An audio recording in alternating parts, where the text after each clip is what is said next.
जो अपने चुनाव क्षेत्रों तक में नहीं गए। इसलिए मैं आप सबसे कहना चाहता हूं कि बदला हुआ परिवर्तन है। इनसे पूछो, जब संकट के समय था 1.5 साल, 1.25 साल, आप कहां थे? आप अपने घर में बैठे हुए थे। आज निकल रहे हैं।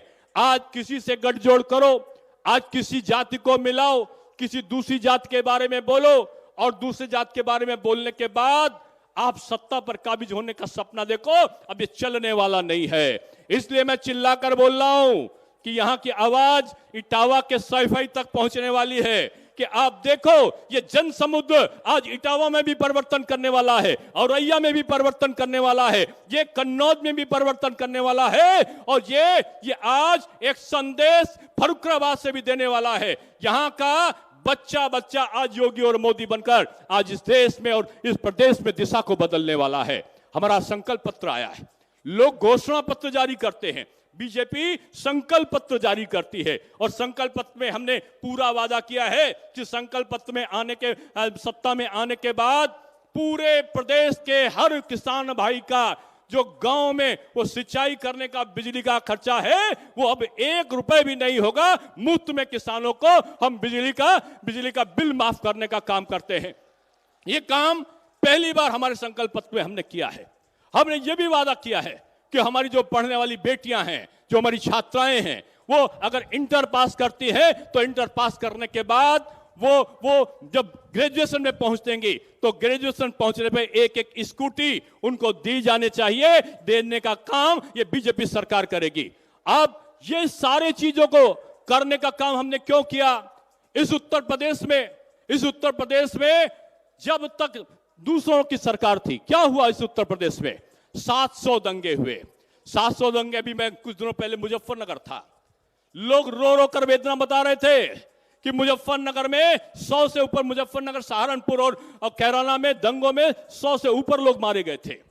वहां के मकानों पर लिख दिया जाता था, शांत प्रिय लोगों के मकान पे, ये मकान खाली है, और गुंडे और मावाली आकर उन पे कब्जा कर लिया करते थे, घर की माताओं बहनों का अपमान कर दिया करते थे। 5 साल में कहां चले गए सब? बिलों में चले गए सारे लोग। जो जेल में चले गए, जेल से लौटने के बाद अगर जमानत भी हो गई तो तख्ती छाती पर लगाकर वो माफिया और गुंडे घूमते हुए इस तरह दिखाई पड़े कि योगी बाबा माफ करो, योगी बाबा माफ करो का तख्ती लगाकर घूमे। आपको मैं बताना चाहता हूं कि ये परिवर्तन इसलिए ज्यादा हमारे सामने आया कि प्रदेश में हमने उद्योग लगाए। प्रदेश में 3 लाख करोड़ रुपए का जो निवेश था वो धरातल पर आया। आज 100 मोबाइल अगर बन रहे हैं तो 100 में 70 मोबाइल हमारे उत्तर प्रदेश में बन रहे हैं। आज 70 मोबाइल बनाने वाला उत्तर प्रदेश बना है। भारत का नहीं, एशिया का सबसे बड़ा डाटा सेंटर कहीं लगा है तो हमारे नोएडा में लगा है। आज एशिया का सबसे बड़ा कोई अगर जो हवाई अड्डा है, जेवर एयरपोर्ट हमारे उत्तर प्रदेश में बना है। जेवर एयरपोर्ट बनने के बाद पूरे उत्तर प्रदेश की आर्थिक व्यवस्था बदल जाने वाली है।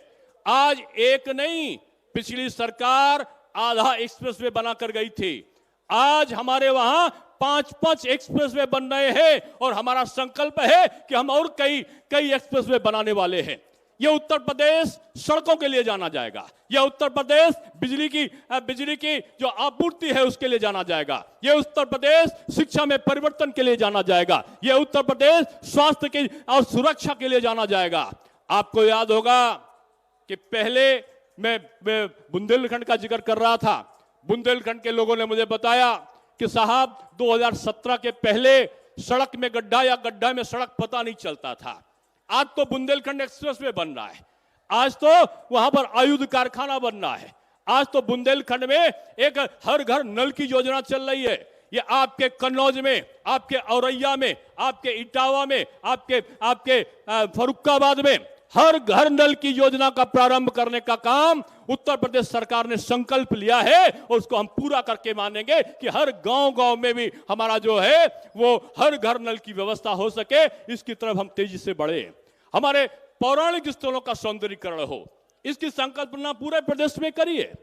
लोग कहते हैं कि आप देखो आजकल सपने आने लगे हैं। एक बड़े नेता को सपना आता है। सपना किसको आता है? सपना उसको आता है जो सोता है। जो जागता है वो काम करता है और वो पाता है। जो सोता है वो खोता है। ये सोने वाले लोग तुमने सपना किस चीज का देखा है? तुमने केवल सपना देखने का काम किया है। हमने जनता के सपनों को पूरा करने का काम किया है। तुम 15 साल तक प्रत्यक्ष रूप में सत्ता में रहे। 2005 से लेकर और 2017 तक तुम सत्ता में रहे। तुमने कौन सा काम किया? आप काम गिनाने के बजाय आप जातिवाद को लेकर, आप योगी जी के ऊपर व्यक्तिगत आरोपों को लेकर अगर आप कोई आरोप लगाते हो तो उत्तर प्रदेश की जनता सुनने वाली नहीं है। आप सबसे मैं कहना चाहता हूं, ये उत्तर प्रदेश का परिदृश्य बदला है। उत्तर प्रदेश में अब इस प्रकार के लोगों का कोई स्थान नहीं बचा है। आप जानते हो, ये MIM का जो टीम है, ये ओवैसी जी ये हैदराबाद से बुलाए गए हैं, ममता बनर्जी ये बंगाल से बुलाई गई हैं, ये शरद पवार ये महाराष्ट्र से बुलाए गए हैं। आज पूरे देश की ऐसी शक्तियां जो मोदी जी को कमजोर करना चाहती हैं, जो योगी जी को कमजोर करना चाहती हैं, ये मिलकर आज ये राष्ट्रवाद को मानने वाले लोगों को चुनौतियां दे रही हैं। इसलिए मैं कहना चाहता हूं, हे राष्ट्रभक्तों, हे मोदी जी के सेनानियों, भूल जाओ प्रत्याशी कौन है, भूल जाओ कि हमारा प्रत्याशी के बारे में हमारे विचार क्या है। आज पूरा देश आपकी तरफ देख रहा है। ये सब मिलकर कोई भी ना कोई षड्यंत्र कर सकते हैं। ये ओवैसी जी बोलते हैं, पहले क्या था, ये सपा के लोग बोलते थे और पता चलता था कि शाही इमाम साहब आके विभिन्न प्रकार का आदेश जारी कर देते थे, फतवा जारी कर देते थे और लोगों में बंटवारा हो जाता था।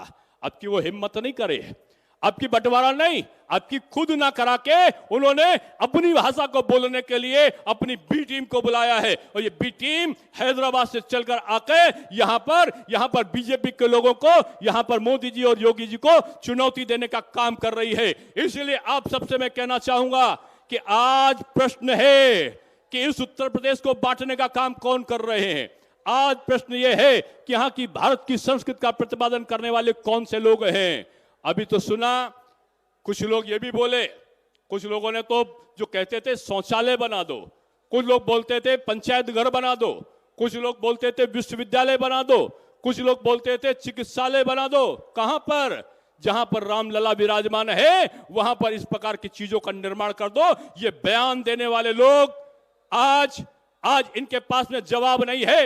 माननीय न्यायालय के आदेश के बाद भी आज जो सारी बाधाओं को दूर करने का काम उत्तर प्रदेश सरकार ने किया है, उसके बाद भी आप देखो, ये सपा के लोगों का सर्वोच्च नेता के बारे में देखो। क्या अखिलेश जी आज तक रामलला के दर्शन करने गए? क्या आदरणीय नेताजी मुलायम सिंह जी दर्शन करने गए? क्या सोनिया जी कांग्रेस की सर्वोच्च नेता आज तक दर्शन करने गई? क्या आदरणीय मायावती जी दर्शन करने गई? नहीं गई। क्यों? क्योंकि सांप्रदायिक ना हो जाए। अरे भारत की संस्कृति पर आस्था रखने वाले सांप्रदायिक हो जाएंगे और भारत की संस्कृति को गाली देने वाले धर्मनिरपेक्ष हो जाएंगे। कैसे चलेगा? हमारे हिंदुस्तान में दो तरीके की बातें। हिंदुस्तान में रहना है तो हिंदुस्तान में भारत की राष्ट्रभक्ति के प्रति अपना आचरण दिखाना चाहिए। हिंदुस्तान में रहने के बाद हिंदुस्तान के बारे में नहीं सोचना चाहिए। इसलिए मैं कहना चाहता हूं कि इसके जो प्रधान सेवक रामलला के मंदिर में रामलला के मंदिर की नींव रखते हुए दिखाई पड़ते हैं। प्रदेश के मुख्यमंत्री योगी आदित्यनाथ जी हाथ जोड़े हुए हवन करते हुए दिखाई पड़ते हैं। और दीपावली आती है तो दीपावली के दिन हमने कथाओं में पढ़ा था कि रामलला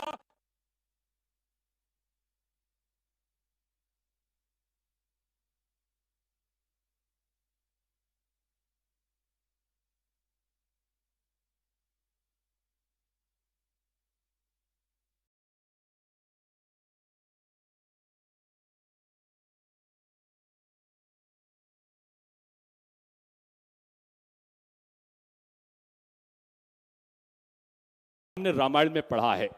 लेकिन इस उत्तर प्रदेश सरकार में मोदी जी के इस मार्गदर्शन में उत्तर प्रदेश के मुख्यमंत्री छोटी दिवाली के दिन जब अयोध्या जाते हैं, साधु संत सब इकट्ठा होते हैं और इकट्ठा होने के बाद सारा सरयू तट पे हजारों नहीं लाखों लाख दीप का प्रज्वलन होता है और आसमान से हेलीकॉप्टर पे प्रतीकात्मक रूप श्री राम लला, बजरंगबली, श्री हनुमान, वीरवर लक्ष्मण और माता जानकी की झांकी जब उतरती है, पुष्पों की वर्षा होती है, साधु संत आशीर्वाद की मुद्रा में खड़े होते हैं और मुख्यमंत्री प्रदेश के नतमस्तक होकर रामलला के उस चित्र को प्रणाम करते हैं, तो लगता है इस भारत में, इस उत्तर प्रदेश में आज भारत की संस्कृति का प्रतिपादन किस प्रकार से हो रहा है।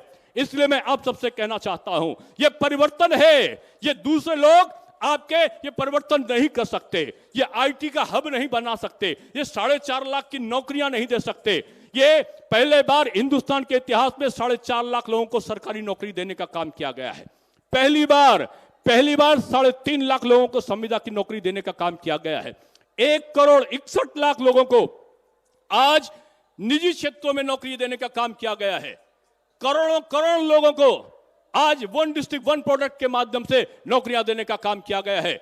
इसलिए यह उत्तर प्रदेश बदल रहा है मेरे भाई, ये उत्तर प्रदेश सड़कों के लिए बदल रहा है, ये उत्तर प्रदेश शिक्षा के लिए बदल रहा है, ये उत्तर प्रदेश स्वास्थ्य के लिए बदल रहा है, ये उत्तर प्रदेश सुरक्षा के लिए बदल रहा है।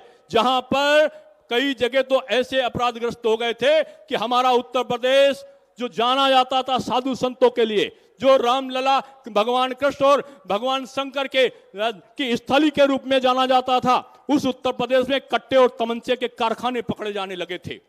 ऐसा युग आ गया था कि आज एक इस प्रकार की अपहरण डकैती की बयार आ गई थी कि हमारा नागरिक असंतुष्ट होकर जीवन जी रहा था। ऐसे समय हमारे उत्तर प्रदेश में डिफेंस कॉरिडोर आ रहा है। अब यहां पर ऑटोमेटिक राइफल बनेगा, अब यहां आयुध का कारखाना लगेगा, अब यहां पर ब्रह्मोस मिसाइल बनेंगी। इस प्रकार का आचरण आज उत्तर प्रदेश में इस विकास की अवधारणा में चला है। इसलिए मैं कहना चाहता हूं कि आज चाहे इटावा हो, चाहे औरैया हो, चाहे आपका फर्रुखाबाद हो और चाहे आपका कन्नौज हो, आज एक नई कथा का कथानक लिखना जा रहा है। आज पूरा उत्तर प्रदेश का वातावरण बना है। आज पश्चिमी उत्तर प्रदेश में देखो, लोग तो ये कह रहे हैं कि जितना नया गठजोड़ करते हैं उतने बुरी तरह हारते हैं। आज पश्चिमी उत्तर प्रदेश में बुरी तरीके से जो विपक्ष का गठबंधन है पराजय की तरफ बढ़ा है। कहां पर बीएसपी रहेगी, कहां पर सपा रहेगी, कहां पर कौन और पार्टी रहेगी, दूसरे पर रहेगी कि तीसरे पर रहेगी, आज इसके लिए संघर्ष करते हुए दिखाई पड़े हैं। बीजेपी सभी सीटों पर पुराना अपना इतिहास न केवल दोहरा रही है बल्कि उससे भी ज्यादा सीटों की तरफ हम आगे बढ़ रहे हैं। इसलिए मैं कहना चाहता हूं कि एक भी वोट इधर से उधर नहीं जाने की जरूरत है, इनके बहकावे में आने की जरूरत नहीं है। आज सपा के लोगों को भ्रम में डालने का काम कर रहे हैं। और भ्रम में क्या डाल रहे हैं? अभी अखबार में निकला कि सपा के मुखिया कह रहे हैं कि हम मुफ्त में 300 यूनिट की बिजली देंगे, फार्म भर दो। आपने सुना होगा, अरे जब शासन में थे तो बिजली दे नहीं पाते थे, जब शासन में नहीं हो आपको तो आना ही नहीं है। आप ऐसी घोषणा कर दोगे जो आप कभी पूरी करने वाले नहीं हो, लेकिन फिर भी आप कहते हो फार्म भर दो। अरे इनसे पूछो, 2012 में फार्म भरवाया था, काहे का फार्म भरवाया था? आपने फार्म भरवाया था कि हम मकान देंगे, लोहिया आवास देंगे।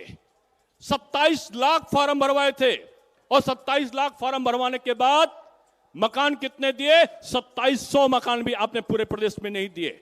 फॉर्म भरवाए 27 लाख समाजवादी पार्टी ने और मकान 43 लाख देने का काम किया भारतीय जनता पार्टी ने। यह दोनों का परिवर्तन है मेरे भाई।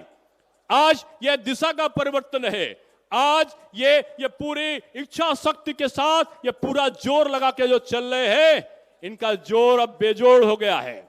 अब इस जोर में कोई ताकत नहीं रह गई है। आप सबसे मैं कहने के लिए आया हूं कि माननीय प्रधानमंत्री जी आज जब यहां पर उतरेंगे, आपके समक्ष आएंगे, तो खड़े होकर इतना जोर से जयकारा करना कि यहां की गूंज दिल्ली तक पहुंच जाए कि आज उत्तर प्रदेश का यहां पर नौजवान, यहां के बुजुर्ग और महिलाएं और बहनें आज तैयार खड़ी हैं उत्तर प्रदेश में सत्ता को फिर से योगी जी के हाथों में देने के लिए। आज सही कह रहे थे हमारे सांसद सुब्रत पाठक, सही कह रहे थे। उसके बाद मुकेश राजपूत जी भी उस घटना को बता रहे थे अपराध की, किस प्रकार की घटनाएं यहां पर होती थी, किस प्रकार से लोगों का अपमान होता था। आज भी मैं तो युवा मोर्चे का अध्यक्ष होने के बाद मैं पर्यटन में था उस समय, और मैंने जब यहां की घटना सुनी तो यहां पर नीरज मिश्रा का जो हत्याकांड हुआ था, गला काट के सर कहीं और धड़ कहीं और फेंकने का काम किसने किया था? यही वो जघन्य अपराध करने वाले लोग कभी दुनिया में, कभी भी जिंदगी में क्षम्य नहीं हो सकते। आज उन्नाव में दलित हमारी बहन के साथ में कुकृत्य करने के बाद में उसकी हत्या करके आज एक समाजवादी पार्टी के नेता की जमीन पर उसको गाड़ने का जो आरोप समाचार पत्रों में आ रहा है, उसका जिम्मेदार कौन है? उसका जिम्मेदार कौन है? उसकी सजा किसको मिलनी चाहिए? अपराध और अपराधी को कभी भी प्रश्रय देने की जरूरत नहीं होती, लेकिन इन सारे लोगों ने आज उत्तर प्रदेश के वातावरण को खराब किया है। इसलिए मैं आप सबसे कहना चाहता हूं कि भारतीय जनता पार्टी आज पूरे प्रदेश में, आज चाहे शिक्षा के क्षेत्र में लो, नकल विहीन परीक्षा आपकी पहचान बनी है। मिस्टर ए की जगह बैठकर मिस्टर बी परीक्षा दिया करते थे। माध्यमिक शिक्षा के अंतर्गत सीसीटीवी कैमरे लगा के 1,94,000 सीसीटीवी कैमरे लगा के यहां पर यह व्यवस्था की गई कि नकल विहीन परीक्षा हो, और नकल विहीन परीक्षा के लिए आज पूरा उत्तर प्रदेश जाना जाता है। 250 के आसपास माध्यमिक विद्यालय बने हमारे प्रदेश में, 78 के आसपास डिग्री कॉलेज बने हमारे प्रदेश में, 12 के आसपास विश्वविद्यालय बनाने की प्रक्रिया अपने अंतिम चरण पे पहुंची हमारे उत्तर प्रदेश में। जिस उत्तर प्रदेश में शिक्षा का वातावरण खराब हो रहा था, वहां सत्र का नियमितीकरण हुआ। वहां पर रोजगार परक पाठ्यक्रमों को उसमें दिया गया कि हमारे बच्चे पढ़ते पढ़ते रोजगार पाले, इसके लिए रोजगार परक पाठ्यक्रमों को उसमें रखा गया। आप सबको मैं बताना चाहता हूं कि यही जो परिवर्तन है ना, यही आपकी दिशा को तय करेगा। यही परिवर्तन आपके भाग्य का निर्धारण करने वाला है। आज गड्ढे में सड़क और सड़क में गड्ढा नहीं है। आज चारों तरफ पुलों का जाल है, और मैं तो कहता हूं कि यहां तो ITI खुल रहा है, यहां अस्पताल खुल रहा है, यहां पर विभिन्न प्रकार के जगहों पर माताओं और बहनों के लिए गांव-गांव जाकर आज शौचालयों का निर्माण हुआ है। आज जाकर देखो तो आज हर लोगों को मकान देने का काम हुआ है।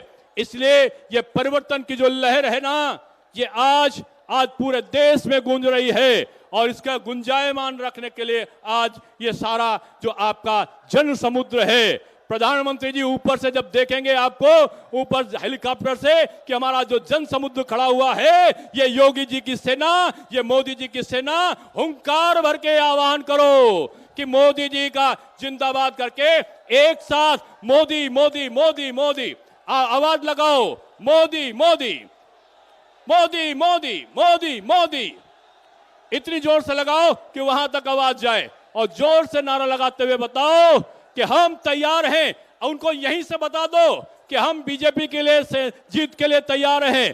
बोलो, बीजेपी की जीत के लिए तैयार हो? जोर से बताओ, तैयार हो? हमारे प्रत्याशी जीतेंगे। बीजेपी का प्रत्याशी कौन? कमल का फूल, जरा जोर से बोलो, हमारा प्रत्याशी कौन? हमारा प्रत्याशी कौन? बीजेपी जीतेगी, सपा हारेगी, बसपा भागेगी, कांग्रेस जाएगी, भारत मां की जय होगी, योगी जी मुख्यमंत्री बनेंगे, योगी जी मुख्यमंत्री बनेंगे, मोदी जी का सपना पूरा होगा। या जोर से बताओ, पूरा होगा? अगर पूरा होना है ना, तो ये जो है, ये देख रहे हो उंगली, ये हाथ के पंजे की जरूरत नहीं है। अब ये कमल का फूल की जरूरत है। ये कमल का फूल कभी ना जाना भूल, अब की होगी ना कोई भूल, हमारा प्रत्याशी कमल का फूल। और ये अगड़ा, ये पिछड़ा, ये अनुसूचित, ये दलित, ये सामान सब मिल जाओ। अब कोई कुशवाहा नहीं, अब कोई राजपूत नहीं, कोई ब्राह्मण नहीं, कोई अनुसूचित नहीं, कोई जाटो नहीं, कोई वाल्मीकि नहीं, सब मिल गए। ये मिलकर उत्तर प्रदेश को ठीक करना है ना, तो दोनों हाथ को उठाओ, और मोदी जी जब तक ना आए तब तक जयकारा करते हुए बोलो, भारत माता की वंदे वंदे वंदे। और मोदी जी जैसे आए ना, तो ताली बजा बजा कर मोदी मोदी मोदी मोदी। मोदी मोदी मोदी, योगी योगी योगी, जोर जोर से बोलो।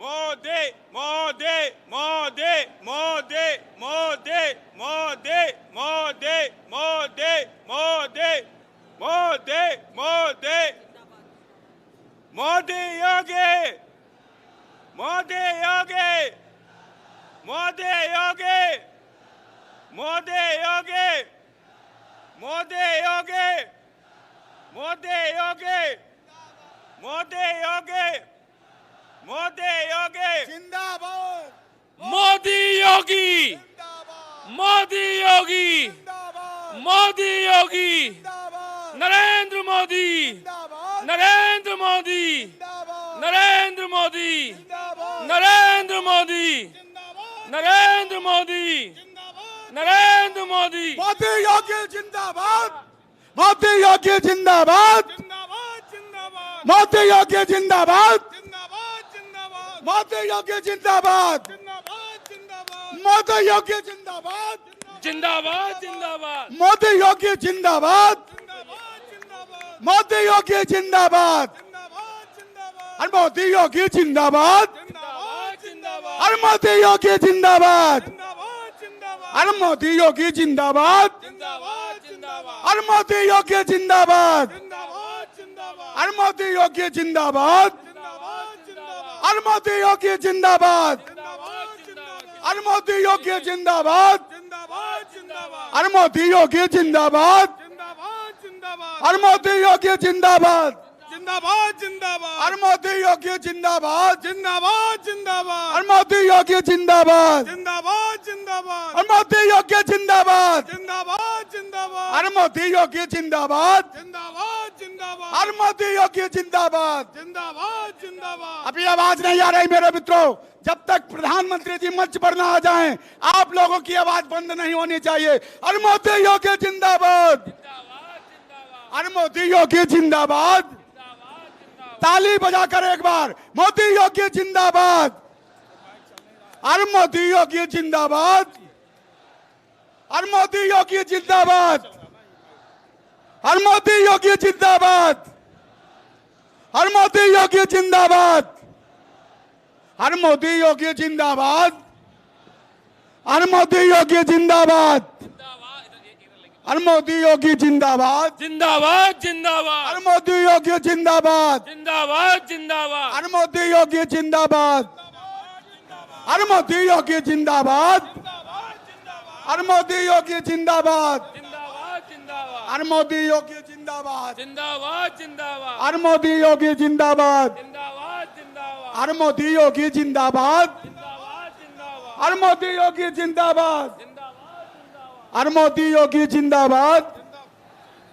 मोदी योगी जिंदाबाद, और मोदी योगी जिंदाबाद, मोदी योगी जिंदाबाद, मोदी योगी जिंदाबाद, और मोदी योगी जिंदाबाद, मोदी योगी जिंदाबाद, मोदी योगी जिंदाबाद, और मोदी योगी जिंदाबाद, और मोदी योगी जिंदाबाद, और एक नाम में कई नारा, और एक नाम में कई नारा, और एक नाम में कई नारा, और मोदी योगी जिंदाबाद, जिंदाबाद जिंदाबाद और मोदी योगी जिंदाबाद, मोदी योगी जिंदाबाद, और मोदी योगी जिंदाबाद, जिंदाबाद और जिंदाबाद, मोदी योगी जिंदाबाद, जिंदाबाद जिंदाबाद, और मोदी योगी जिंदाबाद, जिंदाबाद जिंदाबाद, और मोदी योगी जिंदाबाद, जिंदाबाद जिंदाबाद, और मोदी योगी जिंदाबाद, जिंदाबाद जिंदाबाद, और मोदी योगी जिंदाबाद, जिंदाबाद जिंदाबाद, और मोदी योगी जिंदाबाद, मोदी योगी जिंदाबाद जिंदाबाद जिंदाबाद,